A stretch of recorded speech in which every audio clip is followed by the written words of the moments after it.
Hi, welcome back to Plan 9 Crunch. I'm Joe Gibson, and every week we do something that kind of is like reading, if you think about it a little bit. I initially planned to read from Gorgo Legacy from Titanic Creations. That got pushed back again.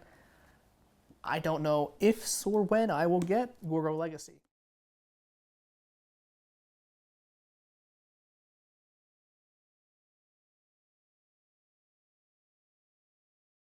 But as sort of a companion piece of that, I bought the first collected volume of the Charlton Gorgo comics, because these are technically canon to Gorgo Legacy.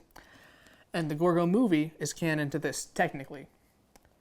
So it's a fun little continuity across media.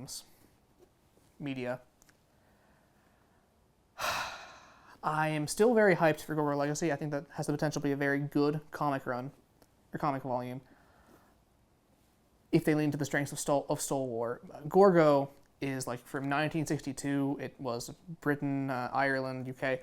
Their answer to Godzilla, but also King Kong. It takes aspects of both in terms of there being a far smaller specimen that is brought as part of a show, on the mainland, and then a much larger beast that attacks. Gorgo's more of a sympathetic character. Gorgo is kind of a deceptive way to refer to these creatures, Mother Gorgo and Baby Gorgo. Really, Ogra is the species name. Gorgo is what the two opportunistic Carl Denham Lights they name the baby Ogra. It's become popular in discourse to call the mother Ogra and the baby Gorgo. This will just call them Gorgo for the most part. I'm just going to call them Gorgo, whether or not even differentiate between the mother and the baby. Sometimes in this comic run, they will just have one active at a time. Other times, the mother will be looking for the baby again or whatnot. Gorgo Legacy seems to have a father Gorgo, so I'm wondering if he dies before the events of the movie, because the movie is also canon to the Gorgo comic run, even though the expanded Titanic Creations universe is not canon to the Gorgo movie. All confusing continuity stuff that I would have loved to parse, and hopefully I still can. In any case, we should get into this thing. I don't know how official this release is. It is not ideal. It doesn't really have a page where it says the contents. It's just 350 pages of someone who print screened some old Gorgo comics.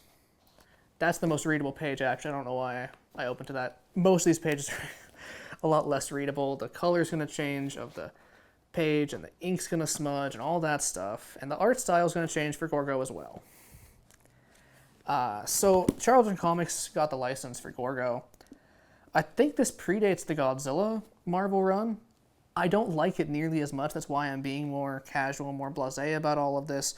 I haven't even said the ISBN yet, because this has one for whatever reason. I'm not as much of a fan of this, but maybe you will like it. And you'll probably like it for the same reasons that I like the Marvel Godzilla comic run. In any case, there is 26 issues. Steve Ditko worked on it at Charlton Comics, and, they crossed over with Reptosaurus, which is Reptilicus, as well as Konga. That was their other big headlining monster. This has issues 1 through 16, plus Gorgo's Revenge, which I think was a 3-issue run. They got renamed to Return of Gorgo. For the other 2 issues, you'll find those, plus more stuff in the second collected volume of the Classic Comics Library. You can also find that on Amazon. I am waiting to buy that until I like this better. I haven't finished the entire thing, because it's mainly hard to figure out what page I was on. There's not a table of contents, but it's still divided into the chapters, so why? Okay, so the ISBN is 978-1511-596-879. And I'm going to tell you about the first 3 issues, though I read more of it, because I think that gives the best impression for what you'll find in this run. The first issue is just a recap of the movie, a pretty good one too. It covers all the main beats of the movie. You can watch the movie on, I think it was on Tubi, or maybe it was Pluto I was watching it. It's also on YouTube for free. You can find that officially on YouTube for free or through pirated means as well. And it's all well and good to have that. Again, it's hard to find anything in here, but I think I'm still in the first issue.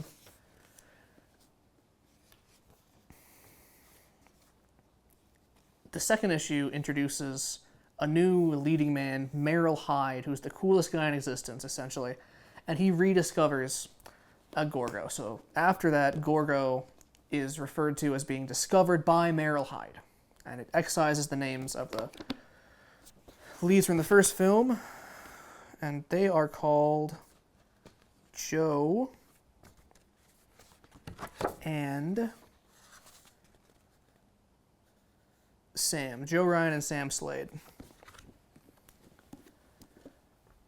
However, then again, other issues still refer to the events of the first movie. So I think it's inconsistent, at least the sense I got reading this, was that some issues want to acknowledge the movie that's also in here as an issue, whereas other issues want to acknowledge only the comic original parts to it. In that second issue, Merrill Hyde has a complicated relationship with Gorgo, so I guess you have to focus more on that than really anything else here. But I don't know. They kind of like nuke the monster at one point, and that it's crazy. I guess it would be a really big deal if you nuked Washington, D.C. Yeah, so I really can't argue with that. Issue 3 is where I decided I really didn't enjoy this that much. How do I say this? So the Latin American dictator, Mandel Astro, is the villain of that issue for the first little bit, and he has his doctor. Ooh, what was the doctor's name again? Dr. Valzo. Start to control the baby Gorgo. At this point, the mother Gorgo is sleeping because I guess they had more interest in the baby Gorgo for this plotline. So he controls the baby Gorgo. But then Dr. Valzo gets very greedy, and so he gets everyone that's serving underneath Mandel Astro to agree to install him as the communist leader of the country. They mention terms like comrade and proletariat. But he's greedy. He wants all the gold in the place. We don't have really anything in this that indicates that Valzo himself would be a charismatic enough leader to take over with this proletariat, nor that he has any interest in Marxism, so he just comes out as a capitalist using communism, which, I guess there's stuff there. I guess there's actual merit to that kind of commentary. It should be funnier than it was. I didn't enjoy it that much. Gorgo's blue for some reason, too. On this page, he's yellow in this page. Sorry, not green in this page.